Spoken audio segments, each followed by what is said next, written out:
But what we're going to be doing is live streaming the experience. Hashtag Aira Ball. This is available to the public. Anybody can log in. We are sending a blind person wearing the Aira glasses to the Super Bowl to experience the game. Anybody can log in. Sunday, February 4th, 2018, Super Bowl 52, the Patriots and the Eagles in beautiful downtown Minneapolis, Minnesota. Game action, Super Bowl commercials, NBC TV coverage. Aira was there, and we were there, covering the Hashtag Aira Bowl. And today, Aira presents a complete wrap-up of the Hashtag Aira Bowl with interviews from Greg Stilson, who was live at the Super Bowl, with Patrick Lane and Emily Hill, Aira agent analysts who helped narrate the game and the surrounding activities. As a real new experience that somebody could have at the Super Bowl, this was really the first time anybody's ever done something like this. That was the first time I've ever done any kind of sports broadcasting, if you will. I think it started to just come a little bit more natural, and I kind of forgot about the fact that other people were listening, and I was just connected with Greg the whole time. We're always looking for the next big thing, to try something new and see really how far we can push the service.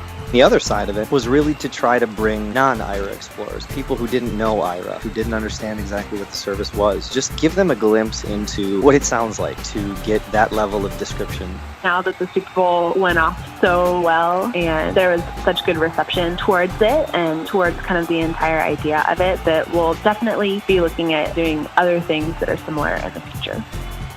And now join us with Greg Stilson, Emily Hill, and Patrick Lane, including real-time game audio from Hashtag Aira Bowl.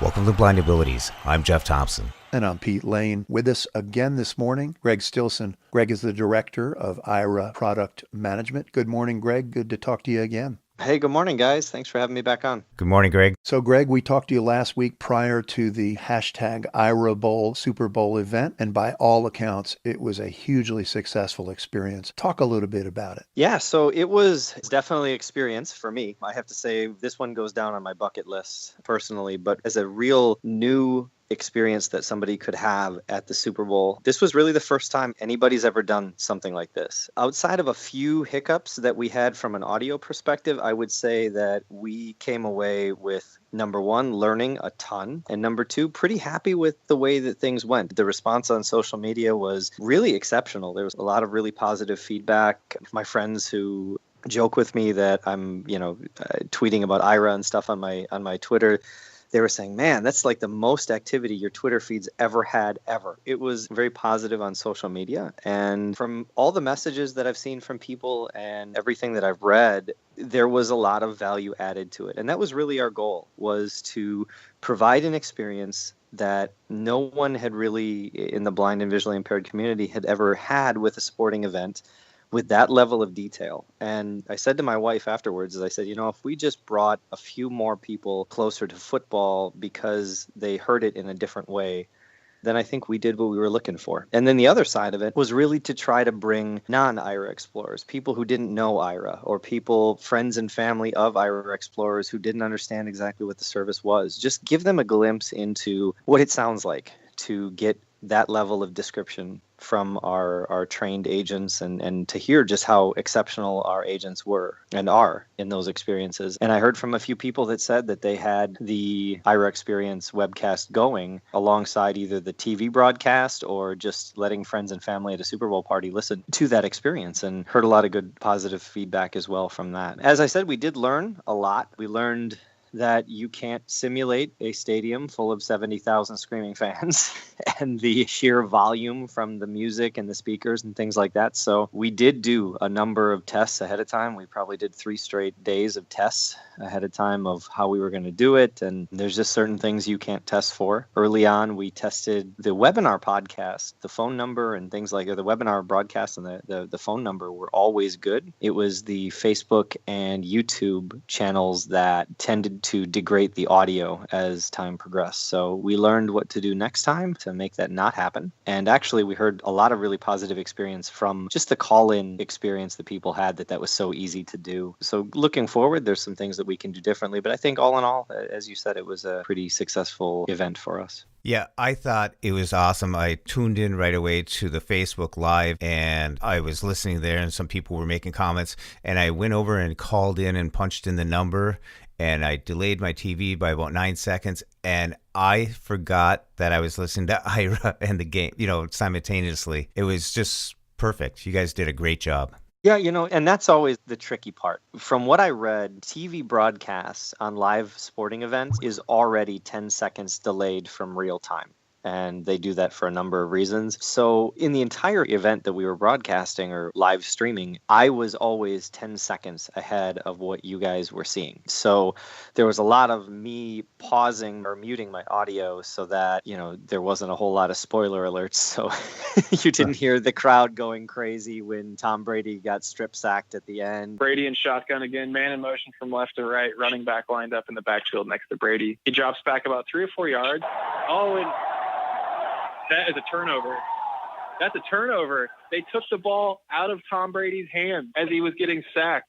So there was a lot of muting and unmuting on my part. And I have to say that, at the beginning of that whole experience, Patrick and I were kind of also feeling each other out to really get on the same page. There was a lot of comments that we seemed to hit our stride much better in the second half. Pete, Patrick's got a lot of talent. I have to say that guy did a phenomenal job and even started kind of throwing in his own personality in the second half. I remember when Gronk scored the touchdown, he just kind of had his own way of describing how Gronk scored it at the end of, I think it was. Blocks the pass up to Gronk, and Gronk does this thing in the back corner of the end zone and pulls it in for a touchdown and does a little bit of a samba dance before he does the Gronk spike and slams the ball into the ground. Our first experience with you and Patrick was while you were in the bowl. You had already arrived, and I gather you were in your seat, but your experience actually started well before that. Why don't you talk a little bit about what happened before the game? Yeah, my day started at the hotel. I ordered a ticket to get a rally bus. It was like a special bus that took you from where I was staying to the stadium. So I ended up taking this bus downtown Minneapolis, took it to the stadium. It was pure pandemonium downtown. Minneapolis should be proud. Even though it was I think it got to maybe 5 degrees that day. People didn't really seem to care. They were all out and tailgating and doing everything. I ended up hooking up the glasses and turning on Aira at about 12:30 p.m. Central Time. The game didn't start till 5:30, so I had been using Aira before the game started for about 5 hours. And my day started at the StubHub Fan Experience, I think is what it was called, which was held at the Target Field, which is the baseball stadium in downtown Minneapolis. It's the new Twins stadium. And what was really cool about that is that they open up the entire Twins baseball stadium, the different levels, and they do a ton of pregame Super Bowl fan events for people who bought tickets on StubHub and things like that. So I went down there. I actually connected with David, who was my agent on Aira. And what was so cool about that is it was super crowded. But while I was walking through there, David was able to see all of the signage to tell you where to go. And when they had people stationed all over to kind of guide people to different directions. And those people aren't used to talking to blind people. So one of the things that David saw is that they were just pointing in certain directions. So with David's help, I could just follow their pointing and go to the different things. So the first stop when I went there was the basement of the Twins Stadium. And on that basement level, they had an event where you could go out and go into the Twins dugout and get your photo taken and put on the Jumbotron, which was kind of cool. And so did that, got to sit in the Twins dugout. They had some massive heaters going, which was kind of cool. And then I went back in and they had a really cool thing that I actually posted on Twitter and Facebook, which was you could throw a football or you could play catch with an NFL player. And so I walked back in and got in line for that, not knowing at all how that would go. So I ended up meeting Bradley Pinion from the San Francisco 49ers, who's their punter. So I shook his hand and he was a great sport. We worked together and he went out for a pass and I worked with David to direct me to where he was located. And I had Bradley talk and I managed to complete a pass to him and it wasn't completely over his head, which was great. So, And so Hunter actually caught it He did, man. Yeah, he was quite good. So yeah, that was a lot of fun. And then they just had, free food and drink that you could partake in there. They had a section there for autographs with NFL players on the second level, and I think some music or something on the third level. Hung around there for a while. Got to walk through the Twins clubhouse and see all that. Got really cool descriptions of the Twins clubhouse. They actually had all of the NFL jerseys from various teams all over the Twins clubhouse, hanging in the lockers where the Twins jerseys would be. So it was very NFL oriented. And then I think one of the most powerful events for me happened after that. One of the unique things about Minneapolis is because it is so darn cold, everything in downtown Minneapolis is connected via skyways. And so the whole downtown, from the Twins Stadium all the way to the U.S. Bank Stadium, which is where the Super Bowl was held, is connected indoors by skyways. And you go through these essentially like over-the-street tunnels or breezeways, and then you go into these different buildings from, shopping malls to actually a Target store to, a bunch of different things. And that's nearly a mile. It's over a mile. What was so cool about this, and once again, Minneapolis should be very proud of what they did because they had everything covered. They had volunteers stationed everywhere to make sure that people who were going to the game were going in the right direction, because I'm sure, Jeff, you can attest that once you get into those skyways, it's kind of a maze through there. It's like a Gerba trail. It's pretty crazy. But what was awesome is having David on there, he was able to see everywhere, where people were pointing. But in addition, he had pulled up the map for, I think it's mnskyways.com or something. I don't remember. It was actually a website that he found that actually had a map of all the skyways. And he was able to look at my Google map location and determine where I was in the skyways. And so David was able to kind of guide me through this. But in addition, he was actually able to describe to me the buildings that I was entering, what was around. We were even passing, I remember looking out of a window of the breezeways that connected two buildings together, and a lot of people were stopping. And I said, David, why are people stopping? And he said, well, look out the window. And so I looked out the window, and there was a giant Super Bowl 52 ice sculpture that was outside that everybody was taking pictures of. And so we were able to snap a couple pictures of that and managed to just walk over a mile with the crowd in the right direction to get to the U.S. Bank Stadium. And like I said, amongst that, just getting all the details and things like that as I was going through. And then we got into the security line, and that's really where my first sets of panic got into play, because I had a lot of stuff. In preparation for this event, I had backup plans upon backup plans, and I don't think they had probably seen a lot of this technology coming through. So I followed all the rules and had these clear plastic bags that held, cables and backup batteries and backup chargers and backup pair of glasses and backup MiFis and all this stuff to make sure everything was good. For a second there, I thought your backup plan was seeing the Shakespeare play down the street. My backup plan was going to be going to a sports bar is what that was going to be. The only casualty that I experienced was I had a black zipper pouch that was used to organize all the cables. And because that wasn't clear, they had to take that. And I was more than happy to sacrifice a $15 zipper pouch to be able to get through security. And so did not get any questions asked. There was actually 2 levels of security there. They really went all out at the Super Bowl. You weren't getting in. It was very strenuous and very secure environment there. Then once we got into the stadium, I told him where I was sitting, and he was able to look around to see exactly where we were. And it's very, any of you who've gone through an airport, it's directional understanding of where your section is, the same way that where your gate is an airport. So I was in section 111, and I walked in, I think, on section like 350. And so David had a map of the stadium, and we were able to get to my section, to my seat, which was really, I look back on it today, guys, and it's just empowering to think that I was able to do that without having somebody, essentially David was, walking with me, but he was walking remotely. But you think about, a lot of people ask me, Greg, would you have been able to do that without Ira? And the answer is physically yes.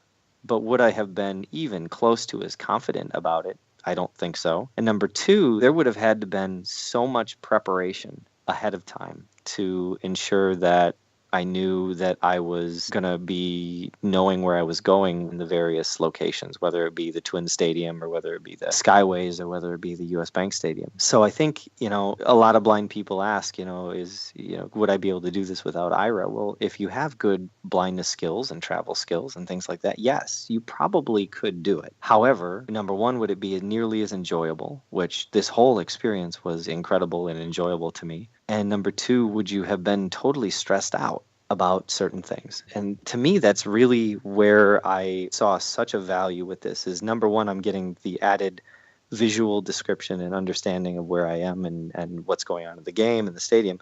But number two, it's relieving so much stress and anxiety about me being in an environment that is more crowded than I've ever been in my entire life and not wondering where I am. Because as a blind person, I'm sure you guys can relate that when it's that loud and you can't see, you've lost all of your senses at that point. Your direction is gone. And just to have that reassurance that, as I'm walking through, Patrick's like, okay, you're at section 112. I had no idea because I couldn't hear anything. So just having all of that, it's exceedingly more important that you have good cane or guide dog skills to be able to navigate through there. But it was so empowering to look back on this and say, wow, I was able to walk through the entire Skyway system confidently through there and get from the Twin Stadium. I mean, that's a long way, and it's a maze to get through. The last piece before the game started, I would say, was really cool was I worked with David to go buy some Super Bowl souvenirs. Got a sweatshirt for myself. I got a coffee cup. I got a little bear for my daughter that says Super Bowl 52. And then I got a really cool football that has every Super Bowl on it with the teams who played in each Super Bowl. If I didn't buy souvenirs, I'm sure my family wouldn't have been too happy with me. So, but yeah, being able to go to the souvenir shop and get descriptions of what the sweatshirt looked like and what the football looked like was really cool because it was super crowded in there and there was nobody there that would be able to stand there and describe all this stuff to me. So to be able to do that on my time was so empowering. Greg, you're talking about being able to go to get souvenirs, the concession stands, the restrooms and stuff like that. I think that brings up a big point because that's a problem that I used to teach students. I've met a lot of people learning blindness skills and all that. But before they would get their skills and stuff, they would hesitate to do something. They would hesitate. They decide not to do something or opt to wait it out. But I think with the Aira glasses, you were able to spontaneously say, yeah, let's check that out. I can personally speak as a blind person to the fact that before using Aira, I was always so focused on the destination, getting to the goal that you wanted to accomplish. And anything that happened on the way was sort of non-existent in my head, or it wasn't important. Your whole goal, at least the way that my head is wired, is that I want to get from point A to point B, or I want to complete the task and then be done. And that's not the way that a lot of sighted people work. They go from point A to point B, but they're also taking in information along the way. They're seeing all the things they pass. They're seeing shops, and they can do things spontaneously to say, you know what, I would like to pop in there. That sounds interesting. And because we can't see the shops that we're passing and we can't see the locations, to us, the destination is really the goal. That's really where I find that Aira has changed my entire outlook on any type of navigation experience or new experience that I haven't been to before. I do have the flexibility and the impromptu decision making to say, you know what, that sounds interesting. I'm going to go in there. Or even if I'm going to a new place to visit, and as I'm walking, let's say, to a hotel or walking somewhere, the agent says, actually, there's a new Indian food place there. At least I can put that in my head and say, let's try that, tomorrow, or let's try that later on. Whereas unless I'm sitting on the computer doing a whole search ahead of time to do a lot of pre-configuring of my routes and all that kind of stuff, maybe I don't do that as much.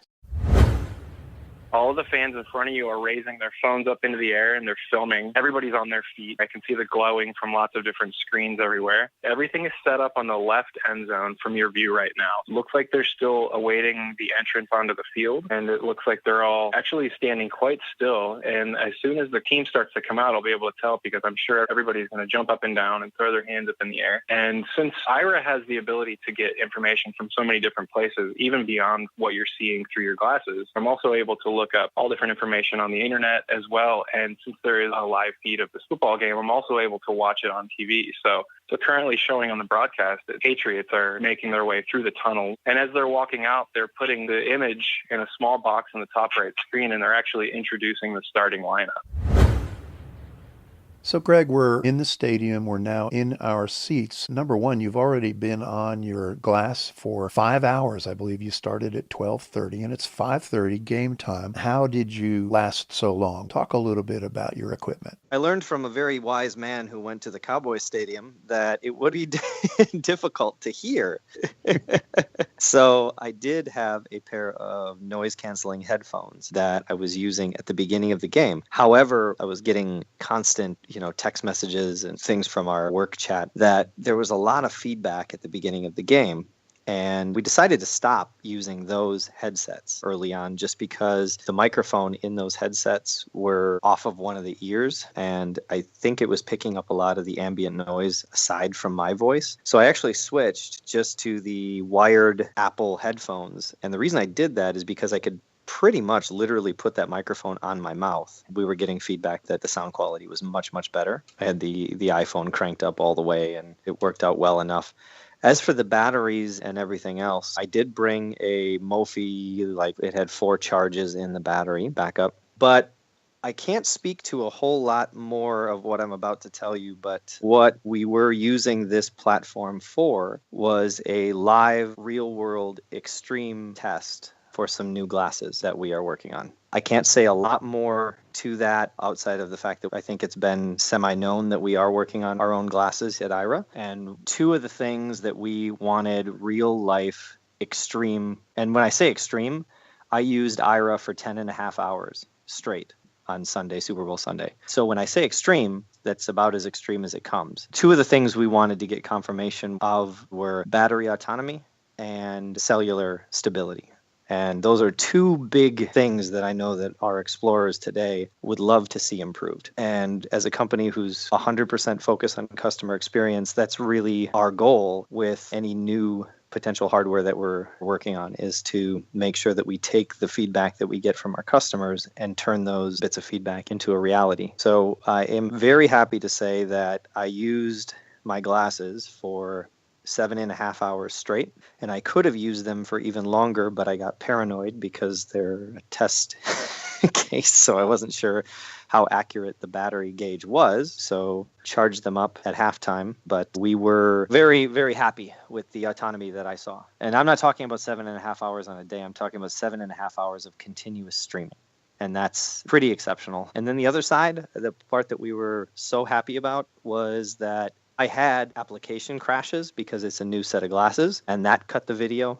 But when looking at all of the logs and things like that, we never lost cell connection one time in the entire 7.5 hours straight that I was using it there. For our Aira explorers who are listening, that is a tremendous step forward for what we're looking for. Yes, we have a great situation going today, and I think that the system that's out there is great, but I think that all I can say going forward is that the future is extremely bright in the not-so-distant future. Our goal in this test was to test exclusively on the AT&T network. We wanted to test how and this is an extreme real-world situation, you had 70,000 people on their phones at one time. So how these glasses stood up in one of the most crowded environments out there. When I say we didn't lose cell connection, I mean that the call never dropped with Patrick because of a bad cell connection or a droppage in packets. The worst we saw was, I can probably say maybe 2 times, Patrick mentioned to me that the video was lagging a slight bit, but in a situation where you had that much traffic on AT&T towers, for us not to lose or drop a call in 7.5 hours of usage and to not have extreme loss in video quality, we were pretty much jumping for joy on Monday morning. You know, Greg, I think it's really great that this is the first time I was able to get audio described football or sports or an event like that usually isn't for the mass media, but here it was, and that you guys took it to another level of testing equipment, doing a full scale for the future. I really applaud you guys for doing that. And that's really why we are about as prepared as we could possibly be. We had backup glasses, and so at the drop of a hat, if something wasn't going right, I was ready to switch to the proven technology and go there. But we had an opportunity, guys, and this is really where I have to give our CEO, Suman, so much credit, is he's always pushing pushing the envelope. He's always saying, okay, we're going to the Super Bowl, we're going to do this event, but let's test these new glasses on top of it. I have to say, at first I was like, really putting me in a pickle here, Suman. But we definitely, I am so glad that we did it. And even if it didn't go well, we could have said that, we put it through the most extreme tests and we have some things to work on. But the reality is that our explorers aren't going to be using these devices in a bubble. We've been amazed at the things that people are doing with Aira, things that we never even thought of when we started this whole journey. And so This is a PG broadcast. We know that these things have to be standing up to the test of time with regard to the battery autonomy, because people aren't going to want to charge things up every 5 minutes. The cell connection, you can't have a communication with the agent without a good cell connection. So as I said, those were 2 data points that we were really looking at hard. As I said, there will be more details coming out, so stay tuned on that, just to let you know that we are very deep in working on Aira's next generation glasses, and the future is pretty bright. If you would have asked me, a year ago, would I want to go to the Super Bowl independently? The answer is yes, because it's the Super Bowl. But I can tell you, as I mentioned before, the amount of preparation that I would have had to do ahead of time would have just been over the top. Because I'm the type of person that needs to be prepared. I need to know exactly what's happening when, how I'm getting where, all that kind of stuff. And the best thing I can say for Aira is that it's relieved my anxiety. And that's really what, especially for those who, I think as you mentioned, Jeff, maybe are just learning their blindness skills and don't have that confidence yet, because that's something that is created. As you become more skilled and as you have more faith in your blindness skills, that's where the confidence comes in and says, yeah, I can go there. I trust that my cane will find the opening of the door. I trust that my cane will find the entrance to the driveway. But until you get that confidence, there's that apprehension to go out. And I think that that's really where Aira can complement and sort of help speed up the confidence building a little bit.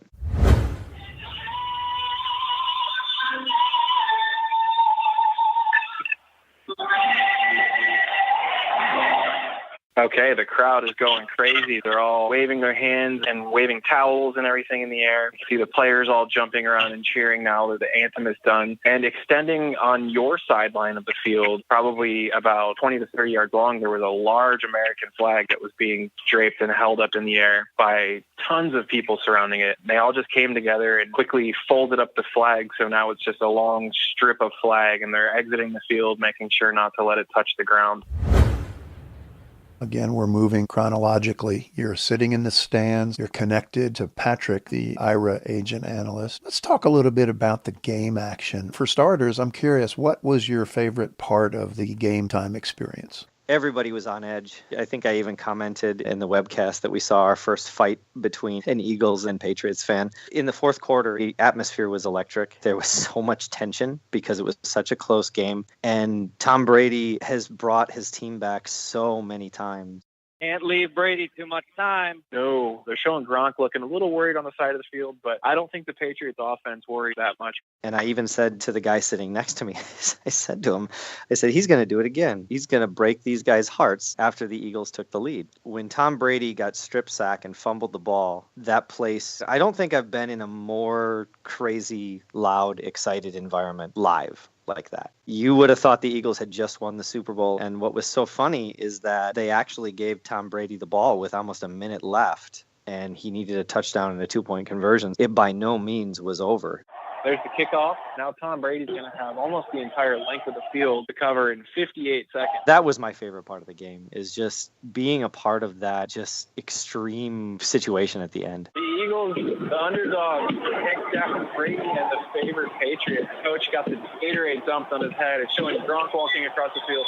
Nick Foles hugging receivers. The coach getting handshakes as he goes to meet Belichick at midfield for the handshake.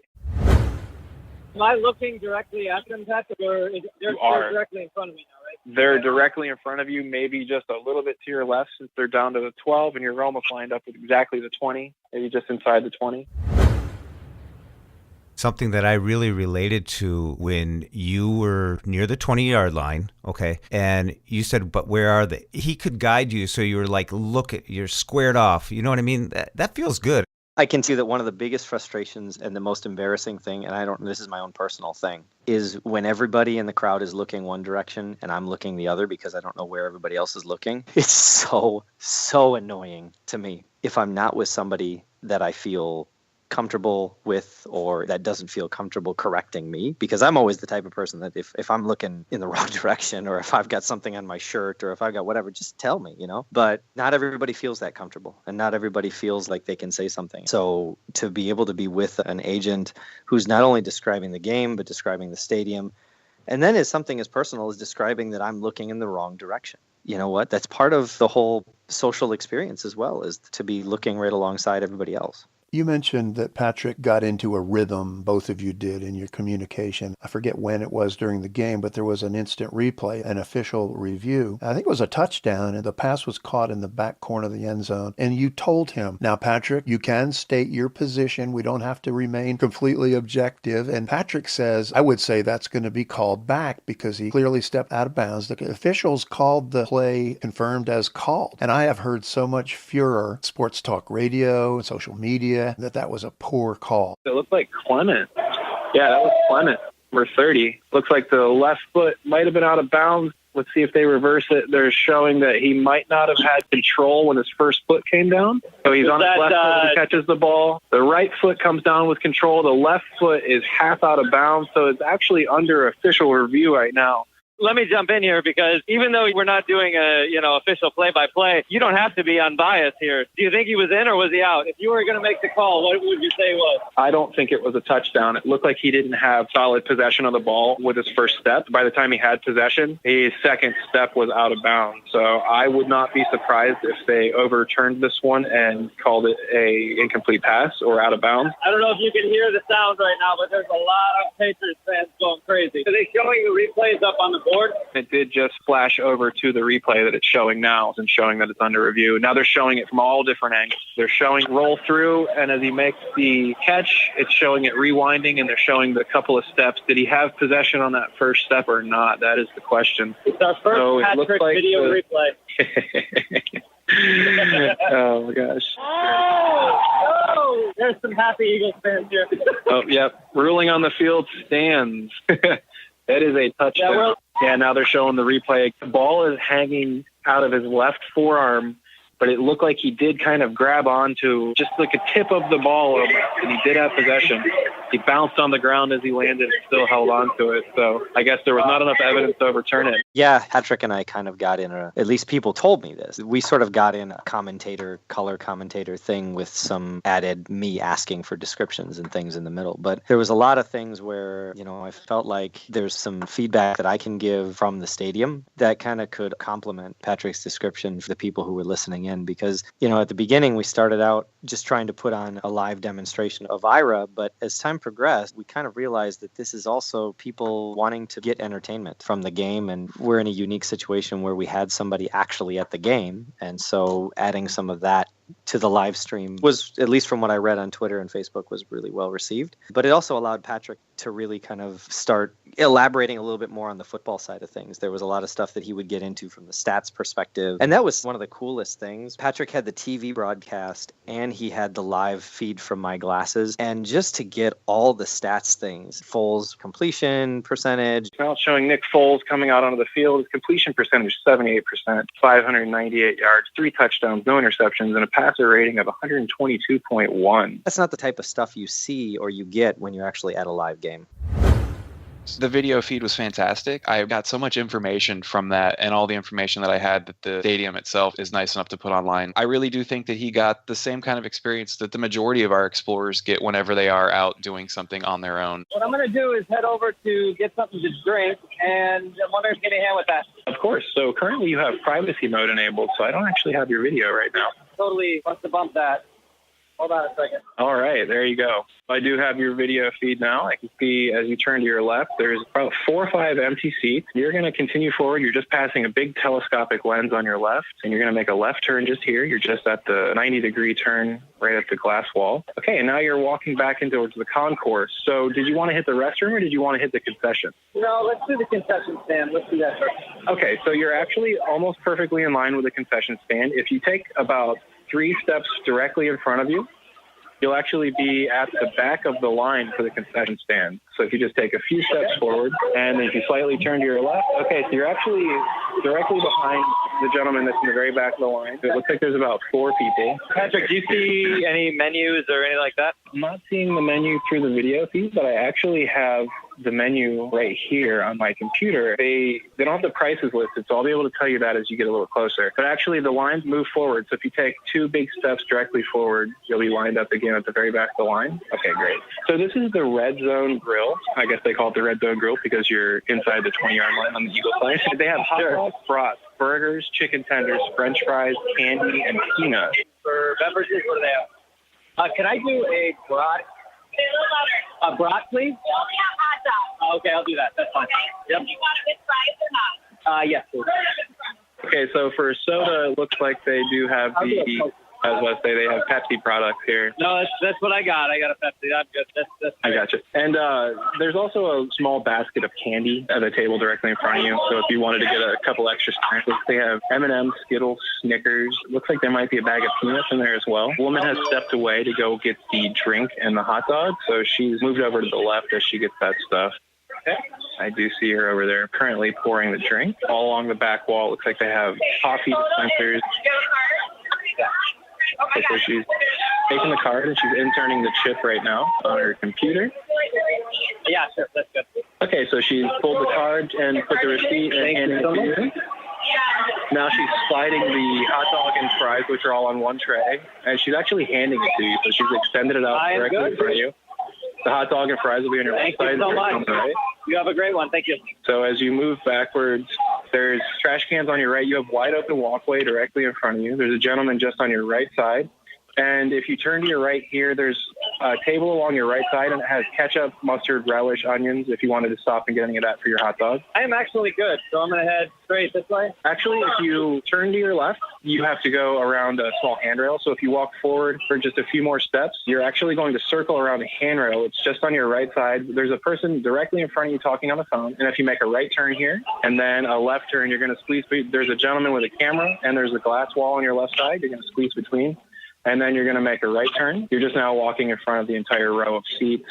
And 2 more seats will be yours with the jacket on the back. You're just now approaching just on your right side now. Thank you so much, Patrick. All right.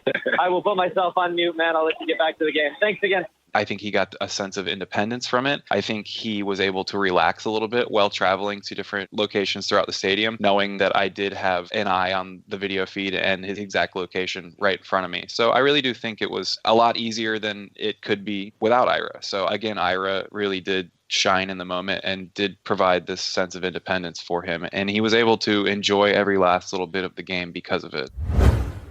Greg, what was your biggest takeaway from the experience? I would say the biggest takeaway was that it was a success. Don't get me wrong, we would have learned a lot and we would have optimized things for next time. And we do still have to optimize things for next time. The fact that I was able to participate in all of the pregame stuff and be able to get to the stadium and get there confidently and not really ever be concerned. The fact that it was a success and the fact that I had a lot of confidence and a lack of anxiety through the whole thing was my takeaway. And I don't know if I would have had that without Aira. So to summarize, you left your hotel at 11:30, I think, yeah. And went all the way through till almost 11 o'clock, I would think, before you were back in your hotel. Mm-hmm. Well, for everybody who's watching right now or just tuning in, my name is Emily. You're currently listening to Aira's live Super Bowl experience. I am actually watching the halftime from my house, like everyone else here, other than Greg, actually at the stadium. So now, welcome to the Toyota halftime show. Currently showing replays. You see the first Eagles touchdown of the night. And the camera zooms in on the sportscasters. There's 4 gentlemen sitting at a table talking about football. It says, Justin Timberlake coming up soon. For those of you who that's what you're waiting for, me too. And now it's showing another big touchdown by the Eagles. Relentless pressure, it says. Definitely another car commercial. Another truck driving away. Looking at a pastor, not sure of which type of church. He gets in the truck and they start to drive away. He forgot his seatbelt. Another gentleman's getting ready to join them in the truck, but they're teasing him by driving and stopping and driving and stopping.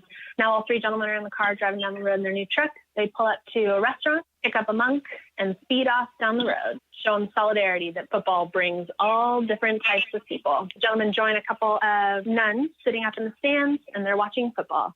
Everybody in the stands has pom-pom. It says, "We're all one team, proud partner of Team USA," with a Toyota commercial. Were you able to hear Emily's description of Justin Timberlake's show? Yeah, she was describing that from the TV feed because she was able to get a lot more detail from that. During the halftime show, while I was charging the glasses, I did have the webinar description on my iPhone. It was exceptional as well. Apparently, he dances like a robot.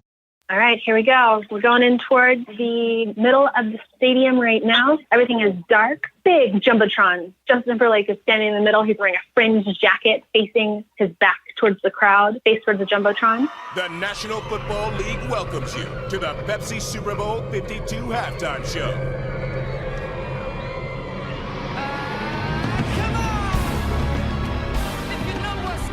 Spins around.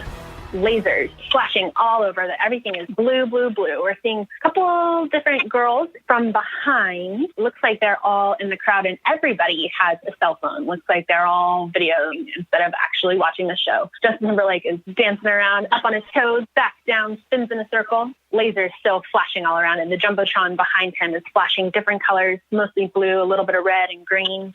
Justin is now in the middle of the crowd, walking through all these girls dancing around him. He poses with one and leaves. He's flipping the collar of his leather jacket. Now he's headed back up the staircase, stops. All the girls start to follow him. Quite a bit of preparation on their part, Emily's and Patrick's. Emily said that she watched quite a few videos of previous Super Bowl halftime events. The way I prepared for it was exactly what you would guess. I had spent the previous week watching older Justin Timberlake videos and also watching older halftime shows that are currently on YouTube. Really just spending some time thinking through what were the important pieces and what were slightly less important. There's a piano in the center of the stage. He's walking on the steps around it, moving towards the piano bench. He pauses. We see him walk step by step slowly towards the piano. He takes a seat. Everyone in the crowd has a light. They're all going back and forth, side to side as they wave their lights along with the music. Just Justin alone at the piano. It's dark except for the lights in the crowd and a couple of spotlights around him in the middle. And he is joined by a hologram version of Prince. Everything's purple. There's a large muslin with Prince being projected onto it. Just the two stars, one projected hologram version and Justin alone at his piano. The hologram spins in a circle. The lights are turning purple. Camera pans out over the city of Minneapolis. You see the snow. The whole city is lit up. Everything is purple, and then back into the stadium. Looking at the crowd, everybody still has the light swaying back and forth with the music. The hologram poses, one arm at his shoulder and one pointed straight up. Justin leaves the piano bench with his hands up in a peace sign. I did a lot of studying, watching game clips, how they were announced, how the plays were called, and what type of information was really important. I also listened to a lot of radio broadcasts since they generally give a little bit more description of the game since you're not able to see it through the radio. Under center the snap, the fake handoff, a drop back, a three and a line drive through. It's caught inside the number, belt high by Aguilar. He picks up 4, quickly hit on the play. Patrick said he prepared with checking out player names and numbers. Actually spent some time, I guess, with you talking about what to do in certain situations. So it was a well-planned event. Blunt runs around to the right with several blockers and picks up about 6 yards. He's got 6 rushes for 67 yards and a touchdown for LeGarrette Blunt. I believe he was from Oregon. Nick Foles reading the plays off of his left hand. There's a big, long wristband, has a Velcro flap on the top of it, and it opens up like a book to reveal a lot of plays and different calls. Foles in play, in shotgun. A run to the left, hands to Blunt. Blunt runs up the left side and breaks a few tackles. Picked up about 4 yards on that play. He spun for an extra 2 or 3 at the end of it. And Blunt is a very mean-looking player. He's got a dark visor inside of his helmet, almost like it would be the same shade as some dark sunglasses. So you can't see his eyes. You can't see his face. All you can see is a dark black screen across his eyes and his hair in dreadlock type of braids sticking out the back of his helmet. We spent some time watching unfortunately for him, some Jacksonville Jaguars highlight games. You had to say that. Yeah, I did. I'm sorry. You know, one of the things that Patrick, not being a sports broadcaster, he actually asked me flat out. He said, Greg, you're a sports fan. What do you think the average person would want to know in addition to the stuff that's going on in the game? So we talked about the colors on the field. You know, one of the parts of the game that Patrick described to me was the way that the NFL logo looked in midfield and the colors of the end zones, which end zone was which. At the front of each balcony for the second and third floor concourse, there's a screen that runs around the entire length of the whole stadium all the way around. and those screens flash different stats, advertisements. I've noticed that there's some showing concerts and different things that are coming up at the venue. So once they show scores, they show players' highlights, retired numbers as well. And then the ceiling has different types of banners hanging from it as well. So over the Jumbotron off to your right, there's banners for Foles and Brady. On the left, there's a large hanging from the ceiling directly above the Jumbotron on the Eagles painted end zone. So on your left side, the end zone is green with the Eagles logo and white. The end zone all the way off to your right is painted a dark blue with the Patriots logo painted across that. Like all of that kind of stuff is stuff that you never hear on a radio broadcast or a TV broadcast. So all that information was really helpful. And we spent a great deal of time kind of going over ways to describe the game, but also put the Aira spin on it. Because, Patrick will be the first to tell you, he's not a sports broadcaster. He's an Aira agent, and he can do both. But, we wanted to make sure that the broadcasting or the play-by-play type of experience was more of an Aira experience. With the soda, they gave me this cup, and I was wondering if you could describe if this is a special Super Bowl cup or what it is.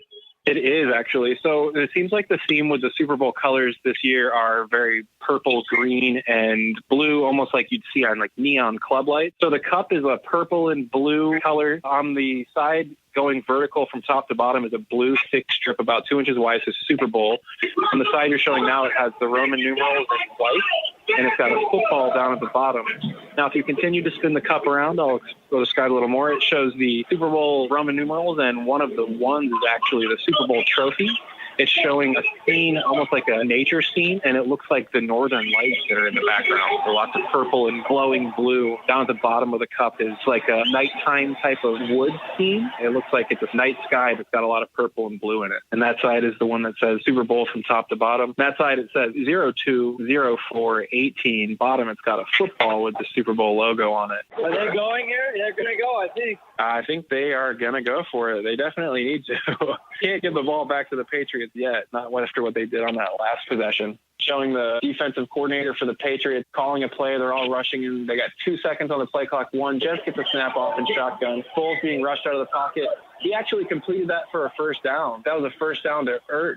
Picked up just a couple of yards on that one, just a yard past the first down. That was a clutch catch right there. Fast play, threw it really hard up the middle. Ertz jumps sideways, hit by a defender just as he touches his feet on the ground, held onto the ball. Made sure to get past the first down line before he got open. It was a good route to get on that one. It is 33-32 New England, 4:52 left in the fourth quarter. Before it gets really loud in here, I wanted to thank everybody who took the time to tune in to get a sense of what Aira is all about. I want to thank Patrick and Emily for their time, and most of all for all of your time to tune in. This is something new and unique, and so for us, if you really like it, this was advantageous to you or beneficial, and you thought it was interesting, please like us on Facebook, give us comments. We'd love to do it again. We're speaking with Greg Stilson. Not only is Greg the director of Aira Product Management, but he is now a Super Bowl attendee and has shared his experience with us today. So Greg, thank you so much for joining us again and spending all this time with us. It was, again, by all accounts, a huge success, and we certainly look forward to future events of this kind. For those interested in subscribing or checking out more about Aira, check them out on their website at Aira.io. That's AIRA.io. Call the phone number or just subscribe right there online. Once again, Greg, thanks a lot for taking the time, and thanks for doing what you do, because you're always improving things, and I'm looking forward to the next generation as well. Awesome, guys. Well, thanks again for having me on. It's been a pleasure working with you guys before and after. I listened to the podcast we did last week and some of the question marks I had and some of the goals that I wanted to achieve. And I think we were able to achieve pretty much everything that we said we wanted to. Agreed. Thank you. Thanks a lot, Greg. Have a great day. You too. Thanks. We hope you've enjoyed our coverage from Hash Tag Aira Bowl, presented by Aira. For more podcasts with a blindness perspective, check us out at www.blindabilities.com or on our free app. That's 2 words, Blind Abilities. For Greg Stilson, Emily Hill, Patrick Lane, thanks so much for listening, and have a great day.